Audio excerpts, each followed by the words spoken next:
Hallo, ich bin der Jean. Ich habe die Gesundheitspraxis seit 2010 für Katzen und Hunde mit dem Spezialgebiet Ernährung. Heute geht es um alte Tiere, also um alte Katzen und Hunde, um unsere Senioren. Und zwar zu Ehren von meiner Bijou, die am 12. Mai 13 Jahre ist.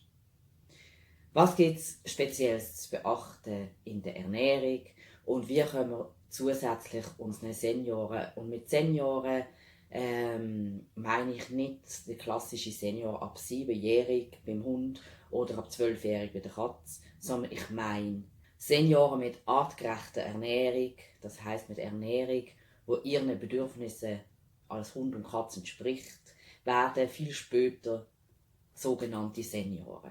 Das ist ein Erfahrungswert und ich sehe das in der Praxis mit dieser Fütterungsart, natürlich auch inklusive entsprechender Auslastung, dass bei Hunden der Senior erst mit 10, 11 anfängt und bei der Katze erst mit 14, 15. Also doch einiges später. Schauen wir doch zuerst mal an, wie kann ich ernährungstechnisch mein Tier unterstützen, wenn es zum Senior wird.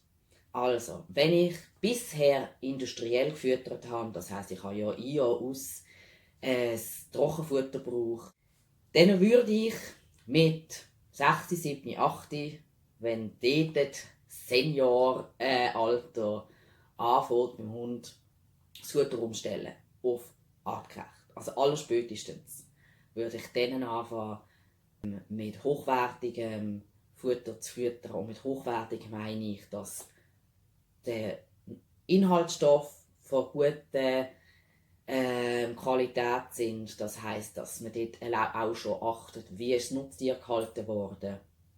Weil wenn das Nutztier suboptimal gehalten worden ist, dann kann es auch nicht entsprechendes Fleisch manifestieren, weil du brauchst die richtige Nahrung, dass du selber gute Nahrung wirst. Und dann geht es natürlich weiter mit der Zusammensetzung, also auch die Qualität vom Protein zum Beispiel oder von den Mikro- und Makroinhaltsstoffen. Mit der Bioverfügbarkeit ist es auch so, umso unbearbeiteter es ist, umso bioverfügbarer ist es. Wobei es hier zwei Kategorien gibt. Es gibt auch die Weise, dass man sagt, man hat irgendeinen Stoff, es ist uns egal, wie die Qualität ist und die Herkunft ist, und man macht noch andere Stoffe dazu, dass die Bioverfügbarkeit steigt und preist dann das an, weil der Stoff so toll ist, wegen der Zusätze, die die Bioverfügbarkeit, also die Verdaulichkeit quasi optimieren. Wenn man es ganzheitlich betrachtet, ist es natürlich ein Rückschritt, weil wenn man auf die Qualität achtet, kommt man automatisch auch eine bessere Bioverfügbarkeit. Vorausgesetzt, man tut dann natürlich auch noch die Biologie beachten, nämlich für was ist das Tier gemacht worden. Wenn ich nämlich jetzt anschaue, Getreide hat zum Beispiel auch sehr eine hohe Bioverfügbarkeit.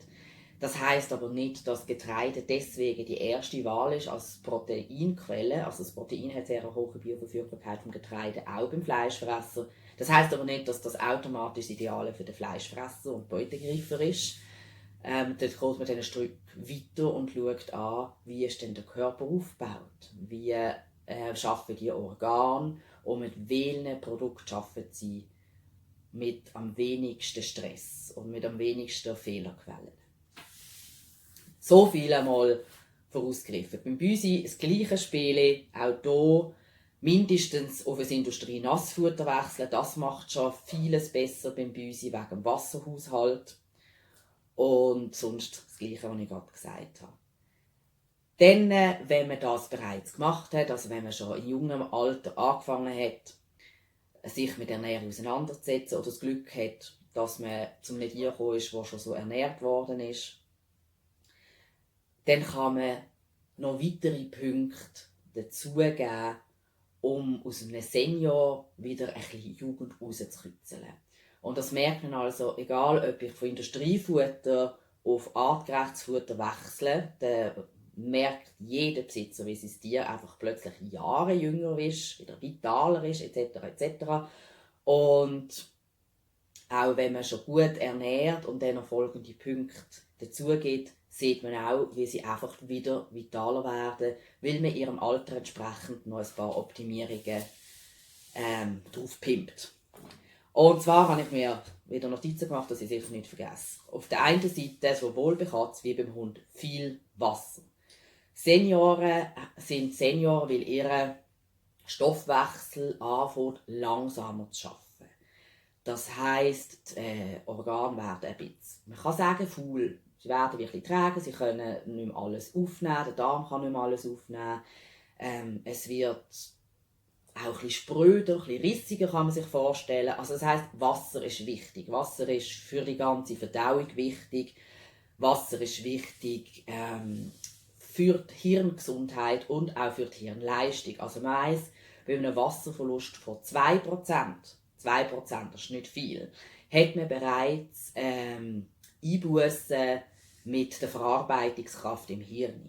Also das heisst, Wasserbilanz ist etwas, wo man beim alten Tier, also auch beim jungen Tier, aber gerade beim alten Tier extrem merkt, klar sie sind, auch ob sie gereizt sind, wie schmerzempfindlich sie sind, hat alles auch mit der Wasserbilanz zu tun.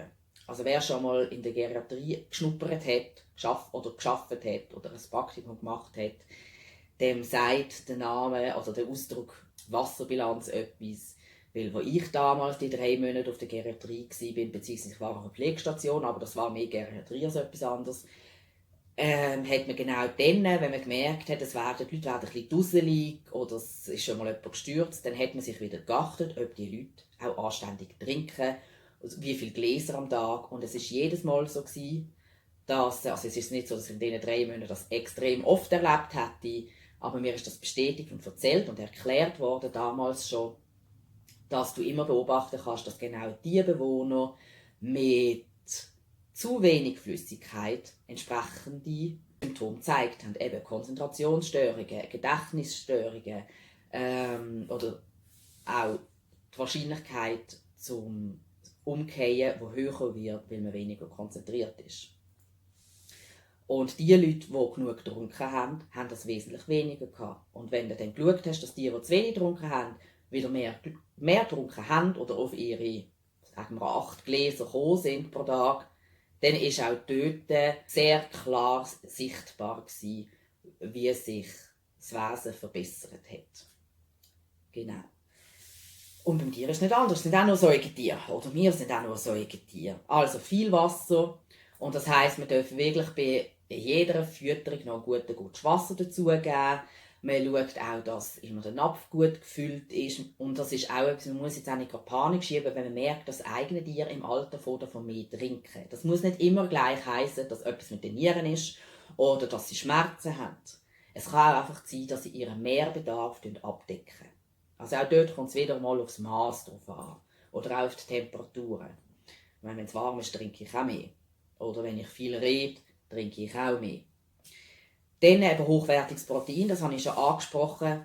Das ist ganz wichtig, weil eben umso hochwertiger ein Produkt ist, umso weniger Fehlerquellen gibt es im Körper, weil das Immunsystem arbeitet auch nicht mehr optimal, weil das Immunsystem ist das System, das die ganze Zeit Fehler entdecken und korrigieren und der ganze Kompensationsmechanismus schafft halt nicht mehr so schnell, weil halt alles ein bisschen langsamer schafft.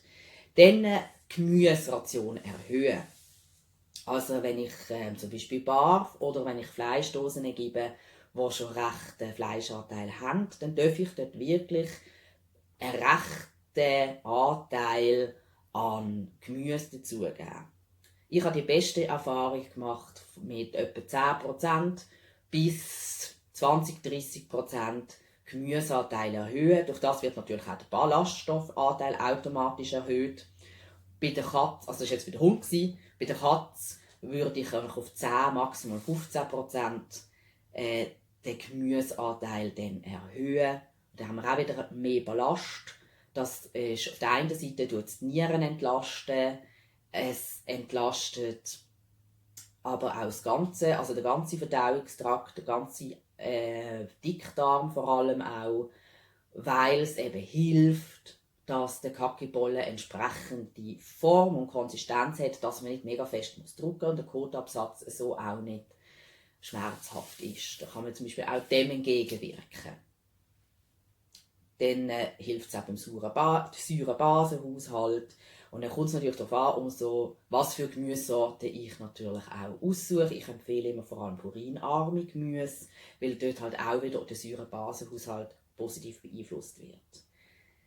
Bewegung.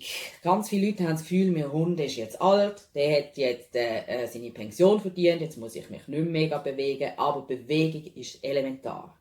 Also wirklich jeden Tag mindestens eine halbe Stunde laufen, gilt so als Richtwert, was das Mindeste ist, was der Körper braucht, um gesund zu bleiben. Das ist nicht viel. Also bei Büsi ist es etwa 20 Minuten, also 15-20 Minuten aktiv spielen mit ihr. Dann hast du eigentlich schon, wie wenn du mit einem Hund eine Stunde bist, laufen. Wenn Büsi Freigänger ist, dann wird sie sich ihre Bewegung selber holen. Eben wenn sie nur drin ist, dann braucht sie da schon, dass man ein bisschen mit ihr spielt. Und natürlich spielst du mit einer jungen Katze anders intensiv als mit einer älteren Katze. Eine ältere Katze geht nicht mehr so extrem im Spielzeug nach, wie sie das gemacht hat in jungen Jahren. Das ist auch okay.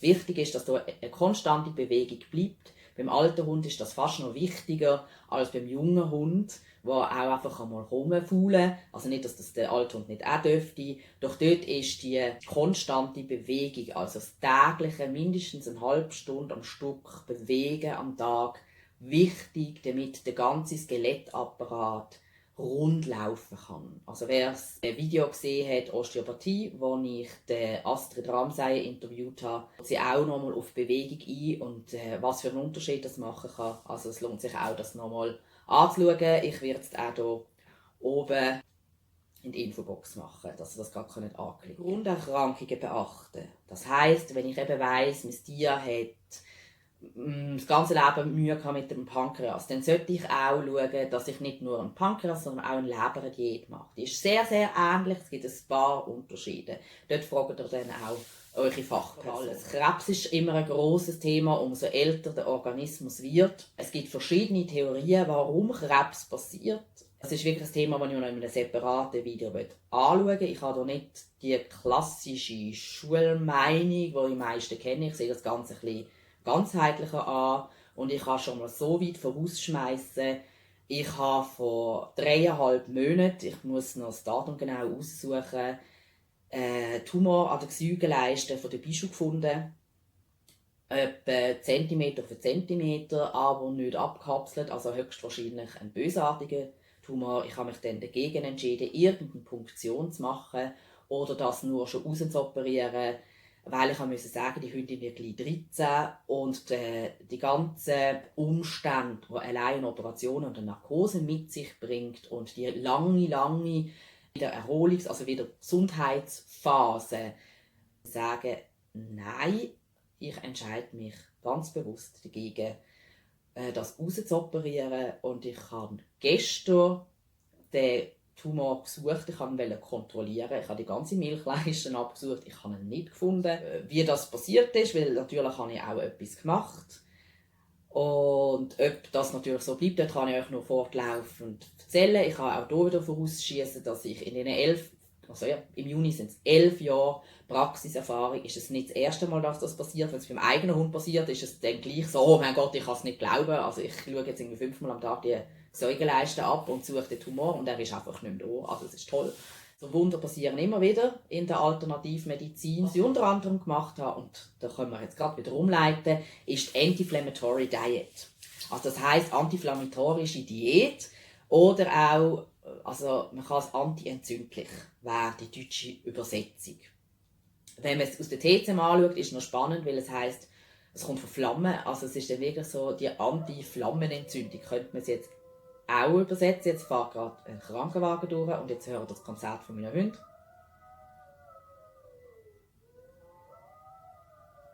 Okay, ist es nicht wunderschön?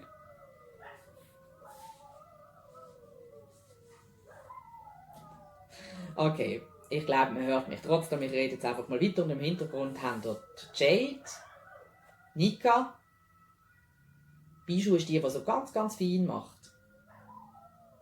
Das ist sie. Genau, also alle Lebensmittel füttern, die antientzündlich wirken, beziehungsweise die nicht noch zusätzlich Hitze im Körper geben, das ist wieder TCM ausgesprochen, oder die nicht zusätzlich Bakterien und somit auch Entzündungen Nährquellen geben. Getreide ist zum Beispiel etwas, das dann ganz klar wegfällt. Das, was einen hohen Kohlenhydratenanteil hat, also einen hohen Zuckeranteil hat, ein sehr guter Nährboden für Bakterien und somit auch Entzündungen ist.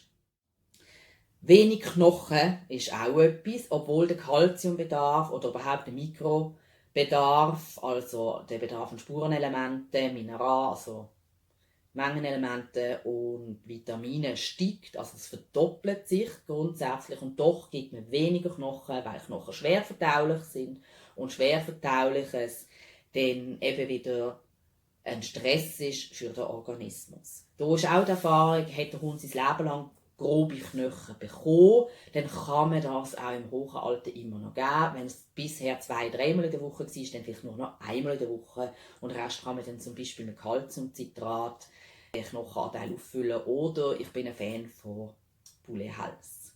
Und beim Büsi ist das Gleiche, wenn sich das Büsi zum Beispiel Poulet-Hals das ganze Leben gewohnt ist und immer wieder mal Poulet-Hals oder ganze Küken oder auch mal eine Karkasse bekommt oder eine Karkassenteile je nach Größe vom Büsi, dann geht das im Alter auch noch.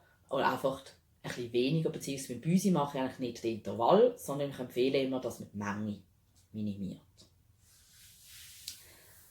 Dann habe ich es schon angesprochen, eben die Mikros sind verdoppelt. Was sich lohnt zu supplementieren, gerade bei Hunden, ist wirklich das Zink. Also wirklich so dazu supplementieren, dass man insgesamt die doppelte Menge hat, was dir zu gut hat. 15 Milligramm Zink darf haben pro Tag auf seine adulte Lebensphase, darf also 30 Milligramm haben als Senior. Und jetzt gebe ich aber nicht 30 Milligramm dazu, sondern ich rechne natürlich aus, wie viel Zink ist in meinem Futter grundsätzlich enthalten und kann dann entsprechend nachgeben.